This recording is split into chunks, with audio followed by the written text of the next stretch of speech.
ये बात मेरे कॉलेज टाइम की है। जब मैं कॉलेज एग्जाम की पढ़ाई करते करते बोर हो गई थी तो मैंने मोबाइल में ऐसी वाली वीडियो देखने का मन बनाया और देखने लगी, और एक दिन मेरे जीजू ने मुझे ऐसी वीडियो देखते हुए पकड़ लिया। उस दिन से जीजू मेरे साथ मेरी दुकान का उद्घाटन करने की जिद करने लगे। वे मेरा उद्घाटन करना चाहते थे, लेकिन हर बार मैं उन्हें उद्घाटन करने से मना कर देती। मेरी कॉलेज की परीक्षा नजदीक आ रही थी, जिसके लिए मैं पढ़ाई कर रही थी, और हमारे घर पर ऐसा कोई नहीं था जो मुझे कॉलेज तक ले जाए। कॉलेज हमारे घर से काफी दूरी पर था, इस कारण हमें एक दिन पहले ही कॉलेज जाना पड़ता था। फिर मैं जीजू को लेकर चली गई। मैं जीजू के साथ नहीं जाना चाहती थी।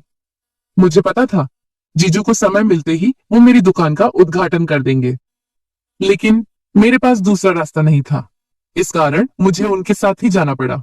मैं उद्घाटन कराने के लिए बार बार मना करती, लेकिन जीजू तो मान ही नहीं रहे थे। फिर घर से निकलने बाद पहुंचकर आज हम एक कमरा किराए पर लेके रुकने वाले थे।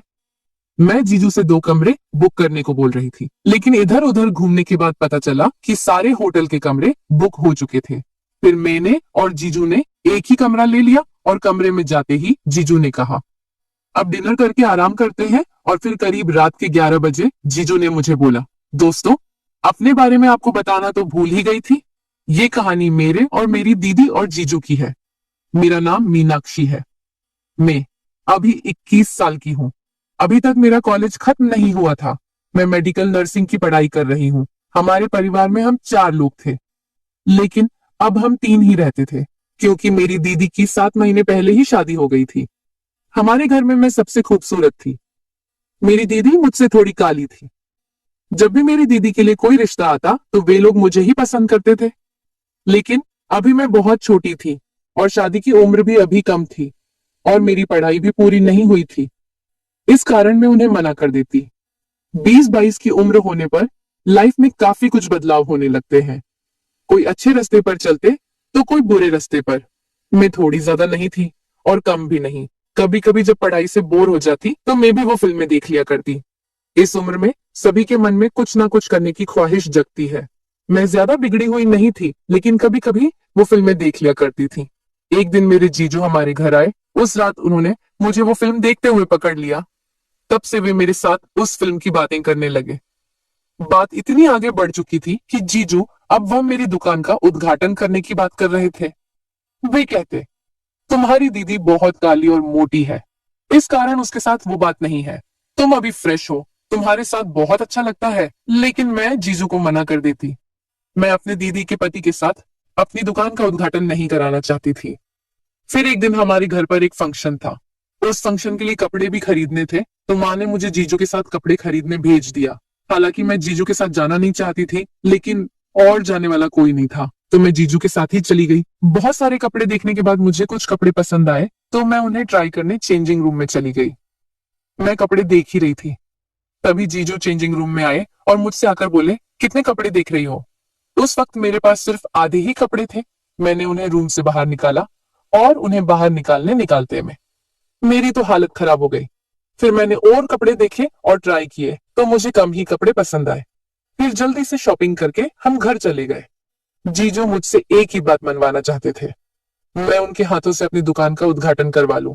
वे कहते, मेरे से अपनी दुकान का उद्घाटन करने में तुम्हें क्या दिक्कत है? लेकिन मैं ऐसा नहीं करना चाहती थी। मेरी कॉलेज की परीक्षा भी पास आ रही थी। मेरी मेडिकल नर्सिंग की परीक्षा थी, लेकिन एक परेशानी थी, मेरी परीक्षा की और दूसरी हमारे कॉलेज की। इस वक्त हमारा कॉलेज बंद था। सभी बच्चे अपने अपने घर जा चुके थे। फिर भी कॉलेज वाले एग्जाम ले रहे थे। कॉलेज हमारे घर से भी बहुत दूर था। जाने में करीब एक दिन लग जाता था। हमारे घर पर मुझे कॉलेज तक ले जाने वाला कोई नहीं था। तो दीदी कहने लगी, तू अपने जीजू को साथ लेकर जा, हमारे पास गाड़ी भी है, तुम्हें जाने में कोई दिक्कत नहीं होगी फिर में। और जीजू सुबह ही घर से निकल गए। करीब शाम के 4 बजे हम कॉलेज पहुंच गए, लेकिन हम कॉलेज में नहीं गए। हम एक होटल में रहने चले गए। जीजू ने एक कमरा बुक कर लिया। मैं 2 कमरे बुक करवानी चाहती थी, लेकिन जीजू ने मना कर दिया। खाना खाने के बाद जीजू कहने लगे, चलो हम पार्क में घूम आते हैं।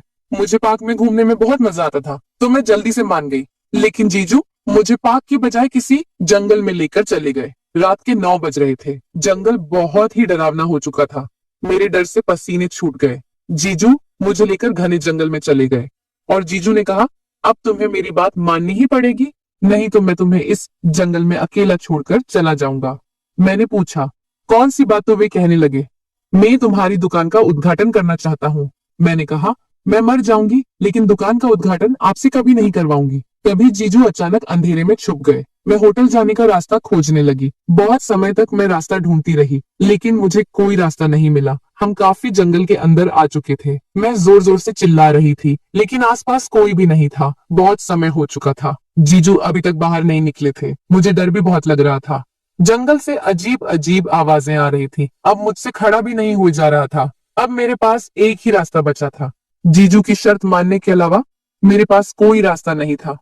अगर मैं उनकी शर्त नहीं मानती तो कल का एग्जाम मैं नहीं दे पाती। मैंने जीजू से कहा, मैं आपसे दुकान का उद्घाटन कराना चाहती हूँ। आप उद्घाटन कर लेना, पर अभी के लिए प्लीज आप बाहर आ जाओ। मुझे बहुत डर लग रहा है। मेरी बात सुनते ही जीजू बाहर आ गए।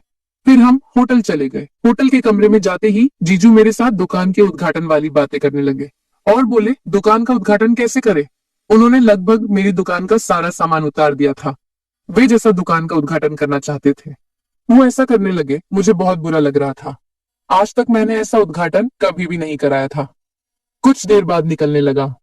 मुझे मजा तो आ रहा था दुकान का उद्घाटन कराने में, लेकिन उतना नहीं जितना मैं अपनी मर्जी से मान जाती। उद्घाटन करने के लिए फिर जीजू मेरे साथ उद्घाटन के बहुत समय तक मजा लेते रहे। मेरी दुकान के उद्घाटन में कटे केक को पूरा निचोड़ लिया था। अब मैं उनसे रुकने की बात कर रही थी लेकिन जीजू रुकने का नाम ही नहीं ले रहे थे। तभी मैंने उन्हें दीदी की कसम दे दी तो वे रुक गए। अभी रात के 2 बज रहे थे तो मैं सो गई। सुबह जल्दी उठकर मैंने कुछ पढ़ाई की और नहाकर फ्रेश होकर फिर मैं एग्जाम देने चली गई।